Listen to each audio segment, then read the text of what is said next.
Do you feel a responsibility not just to win your fights, but also to entertain? Absolutely. Any fighter in general would think their main objective is to make the audience go home and let them know they had witnessed something that was incredibly special.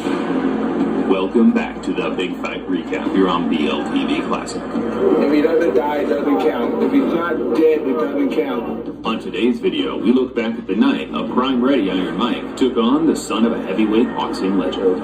With my pop in my corner, I don't see any way that I can lose. Something about this occasion made Tyson extremely enraged, exasperated, and eager to close the show as quickly as possible. Let's take a look.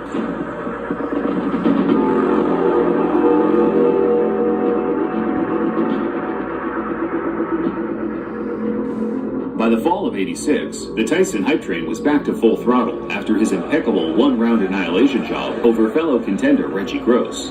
That it's very difficult with a kid who throws hydrogen bombs to get him experience. To this point, Team Tyson was still matching their prodigy relatively lightly, despite every boxing fan, including Mike himself, convinced he had the tools to mix it up with the current champions in the heavyweight division. I'm starting to think that you're unstoppable.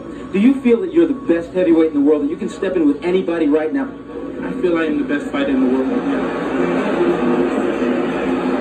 Watching a fighter as brilliant as Mike Tyson being steered away from a title shot was frustrating for the boxing community.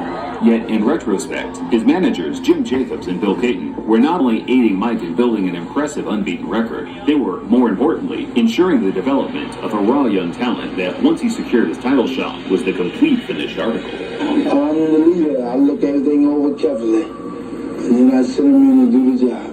The former Hall of Fame legendary heavyweight champion Joe Frazier, who famously beat the previously unbeaten Muhammad Ali in 1971's Fight of the Century, took an entirely against-the-grain approach as to how a fighter should be developed during his managerial years post-retirement. I'm not in charge, you know. If they say, fight King Kong, I'm ready. All I have to do is get my body in condition and my mind and spirit, and I'm ready. Smokin' Joe had the attitude, if you're going to be a journeyman boxer, there's no point in beating around the bush. As the fighters he trained, such as James Shuler, Burt Cooper, and son Marvis, quickly found out once they were under his tutelage. If I couldn't train these boys, or I couldn't live with these boys, I'd be the first guy to get the hell out the way. Marvis embraced his father's philosophy, where after a very brief amateur career, he began fighting legitimate top contenders inside his first 10 fights as a pro. Against Sowski as he backs him into the ropes above us. Two lefts and a right hand, all by Marvis Frazier, all scoring. Marvis beat Steve Zuski, James Broad, and Joe Buckner in his first few fights. In doing so, he never looked like a world beater. More so, a man determined to at least fill a sliver of his father's boots.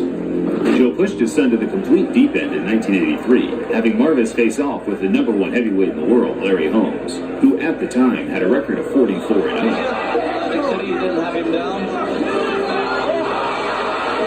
As many experts predicted, the fight was a complete mismatch, and Larry made sure every spectator at ringside, including Marvis's father, knew it.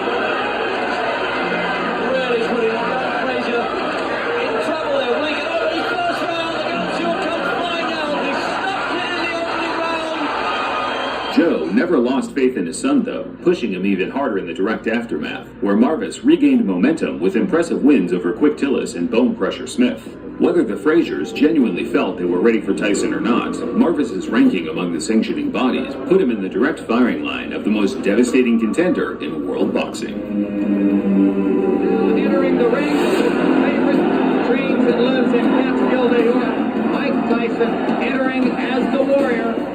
Tyson met Frazier at the Civic Center in Glens Falls, New York in July 1986. Tyson paced up and down the ring during the introductions, angry and eager to one-up what Holmes did a couple of years prior. He later admitted that he was scared, but wanted to project his fear onto Marvis, who, by the looks of things, had the exact same idea. 3 judges, the referee does not score, scoring on the round system, supplemental 4-point scoring system if the rounds wind up even, and the 3 knockdown rule is in effect. Tyson comes out slugging.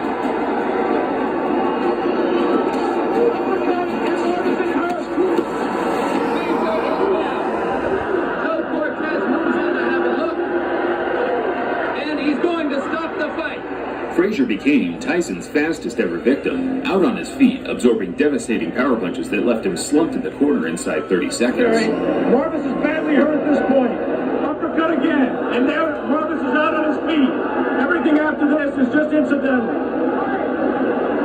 It took a while for Tyson to calm down, pumped up after his, on paper, best win to date. But once he did, he sent a chilling message to the current champions. And I came out and I was confident. I knew the fight. I felt the deep heart. I was going to stop him in the first round. In your mind, if your managers Jim Jacobs and Bill Cate and your trainer Kevin Rooney came to you and said, Mike, we think you're ready for a title shot tomorrow, would you agree with them at this point? Most definitely. Anytime if my manager and my trainer feel that I'm confident and they're willing to put me in a title and they're sure I can beat the champion, I'm sure I can beat them also. Of the three champions, who would you like to fight and why? Anybody my trainer put me in with, because I'm confident I can beat any fighter in the world.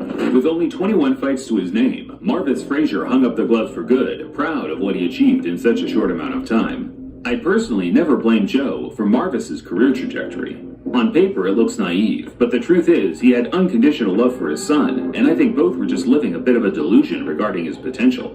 Marvis has kept a low profile since retirement, but in this interview from a few years ago, he admits that trying to follow in his father's footsteps was always going to be a near impossible task. I feel to stand in the shadow of Joe Frazier, and to me, I always thought I was standing right because it's a great legacy. You know, my father could have been, a drug dealer. He could have been in prison. He could be the bum on the streets on Skid Row. My dad is smoking Joe Frazier.